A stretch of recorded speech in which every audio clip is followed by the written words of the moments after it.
Bonjour, Johan Collet, directeur de Collet Homes, entreprise générale de rénovation à Genève. Une question qui revient souvent, c'est de savoir est-ce que je devrais employer un architecte ou une entreprise de rénovation ou les deux? Cela dépend de votre projet. Je vais vous présenter 7 questions qui vont vous permettre de vous aiguiller, donc des questions à poser à votre entreprise ou à votre architecte ou à vous-même pour vous permettre de prendre les bonnes décisions. De quoi cette rénovation a-t-elle réellement besoin?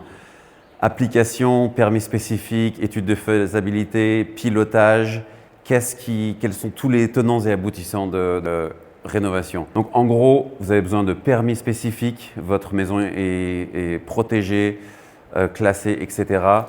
Case architecturale obligatoire. Après, vous pouvez travailler avec une entreprise, mais l'architecte va faire les déposes pour vous. Maintenant, au niveau du pilotage, selon le mandat de l'architecte, qui va être différent du mandat de dépose et de design, vous pouvez aussi faire ça, ou vous pouvez passer par une case entreprise générale ensuite, qui peut aussi travailler avec l'architecte.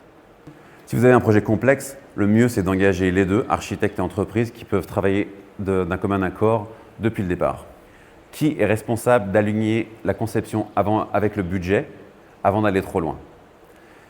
Ça va être celui qui prend en charge le design et l'étude de faisabilité. Cela peut être un architecte, cela peut être une entreprise générale.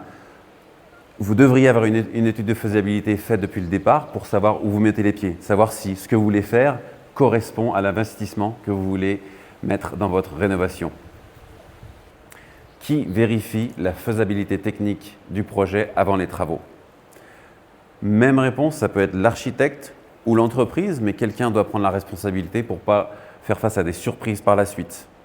Donc, peu importe qui vous mandatez, il faut que l'un ou l'autre prenne cette responsabilité-là. Qui gère tout ce qui est séquençage, coordination des corps de métier, visite sur site, résolution des imprévus, changements, avenants, etc. La courte réponse est celui qui est responsable de la gestion du projet. Donc, que ce soit un architecte mandaté ou votre entreprise, c'est la direction de travaux. Quelqu'un doit être responsable de ceci, sinon c'est la débâcle. Donc, il faut que quelqu'un soit responsable de ceci pour que chaque délai ne crée pas une réaction en chaîne, pour que le projet reste sur le budget et sur la temporalisation spécifiée. La direction de travaux est-elle incluse typiquement dans le mandat ou est-elle séparée? Cela dépend du mandat. Vous avez souvent une direction architecturale qui correspond au design, peut-être l'application est dedans, ou en plus vous avez une enveloppe pour les dépôts, pour les autorisations. Mais une enveloppe de gestion de projet est un mandat différent. Donc, quelquefois, ils sont additionnés les uns dans les autres. Quelquefois, on travaille avec des architectes qui font le design, la direction architecturale, et nous prenons la direction des travaux. Donc, il faut être sûr que quelqu'un soit mandaté là-dessus pour prendre en charge la gestion et la responsabilité de cette gestion. Qui est responsable du projet dans son ensemble et pas seulement d'une partie du projet? Quiconque a pris le mandat de supervision, que ce soit votre architecte ou votre entreprise, il faut qu'il soit responsable justement du projet dans sa globalité, du début à la fin. Donc ça relève de la direction de travaux, qu'on commence de la conception jusqu'à la remise des clés.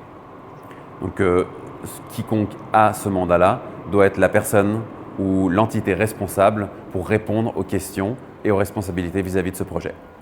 Donc en résumé, pour savoir comment choisir, quand choix il y a, c'est de savoir quels sont tous les éléments de votre projet qui nécessitent l'un, l'autre ou les deux.